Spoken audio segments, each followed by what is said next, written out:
Recorded Books presents an unabridged recording of One Amazing Thing by Chitra Banerjee Divakaruni, narrated by Purva Bedi, with stories narrated by Soneela Nankani and Shah, and directed by Greg Steinbrunner.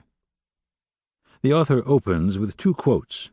The first is from Chinua Achebe. We create stories, and stories create us. It is a rondo. The second quote that begins this book is from Dan Shawn. If no one knows you, then you are no one. And now, one amazing thing. Chapter 1. When the first rumble came, no one in the visa office, down in the basement of the Indian consulate, thought anything of it. Immersed in regret or hope or trepidation, as is usual for persons planning a major journey, they took it to be a passing cable car. Or perhaps the repair crew that had draped the pavement outside with neon orange netting, making entry into the building a feat that required significant gymnastic skill, had resumed drilling. Uma Sinha watched a flake of plaster float from the ceiling in a lazy dance until it disappeared into the implausibly green foliage of the plant that stood at attention in the corner. She watched, but she didn't really see it, for she was mulling over a question that had troubled her for the last several weeks. Did her boyfriend Ramon, who didn't know where she was right now, love her more than she loved him, and, should her suspicion that he did so prove correct, was that a good thing? Uma snapped shut her copy of Chaucer, which she had brought with her to compensate for the medieval lit class she was missing at the university. In the last few hours, she had managed to progress only a page and a half into The Wife of Bath's tale, despite the fact that the bawdy, cheerful wife was one of her favorite characters. Now she surrendered to reality.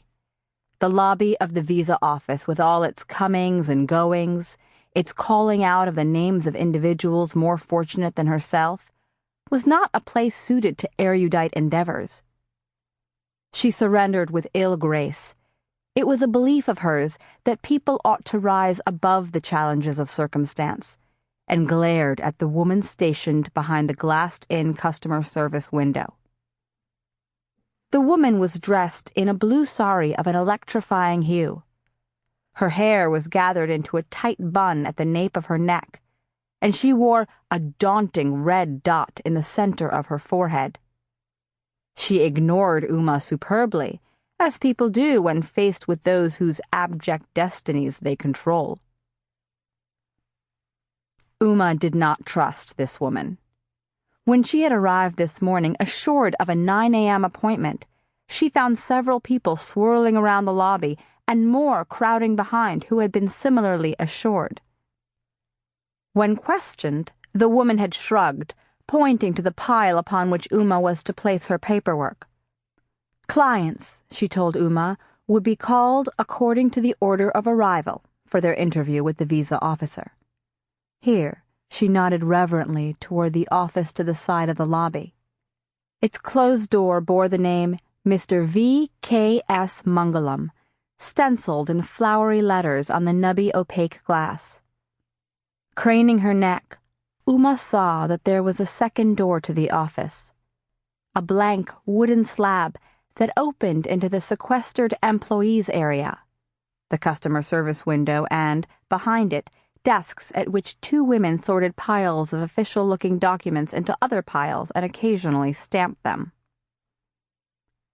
The woman at the counter pursed her lips at Uma's curiosity and frostily advised her to take a seat while there was one still available.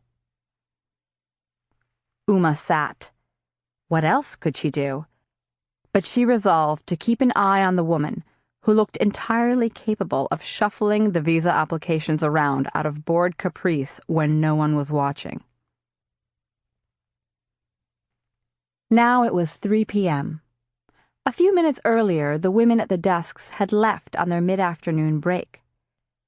They had asked the woman in the blue sari if she Sample complete. Ready to continue?